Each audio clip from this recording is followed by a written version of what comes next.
Hey, the average Joe here.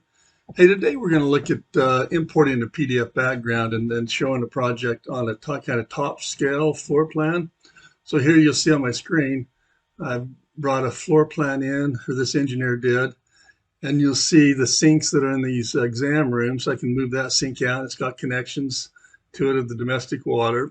So in the software, we have the function of going in and hitting edit and then this insert component top view.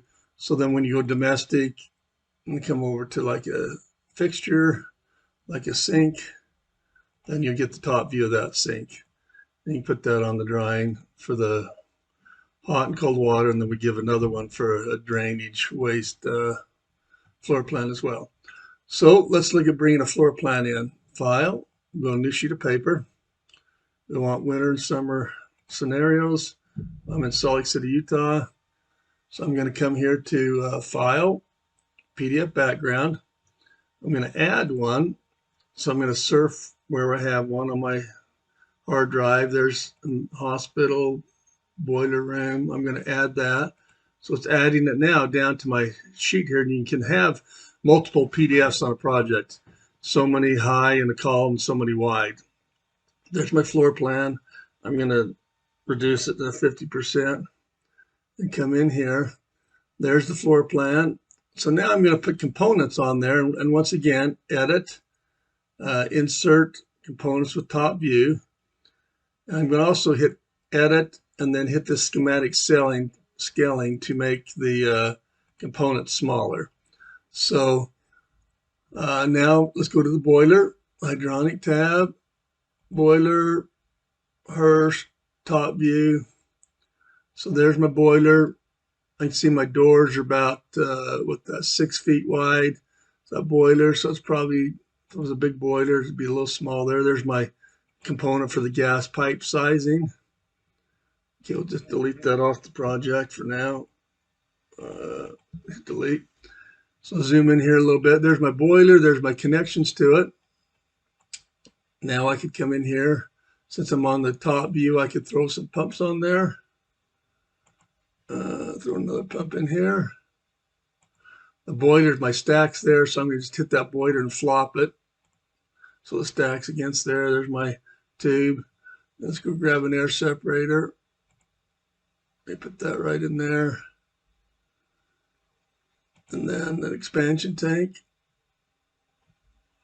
We'll add that here in a bit. So there's where I'm leaving. Go to the expansion tank. Leave. Come over to the. A lot of times I used to like to do layouts like this. We'll go grab some post load. So this would be loads out in the building. I'll just throw a coil over here to some mechanical room. So a lot of times you can come in and give this drawing.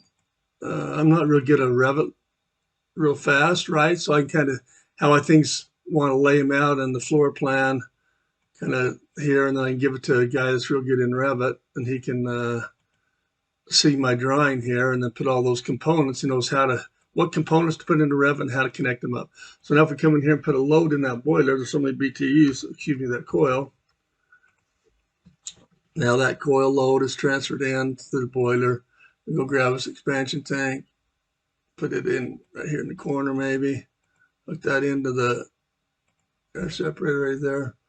So that's kind of how, a lot of times people will come in and they'll use our little drawing feature over here, and they'll actually trace around the walls and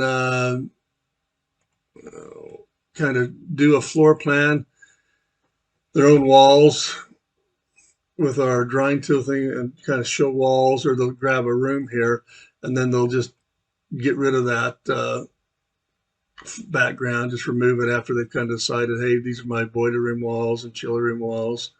And then they can go in on their PDF background, and you can take that properties, you can just turn that off right there, just hit it off. Should be a page right here visible.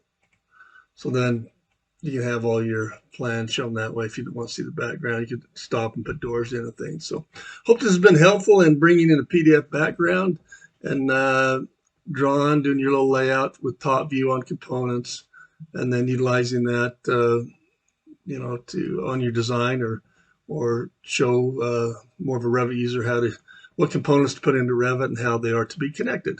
Hey, thanks for watching. Hope this has been helpful.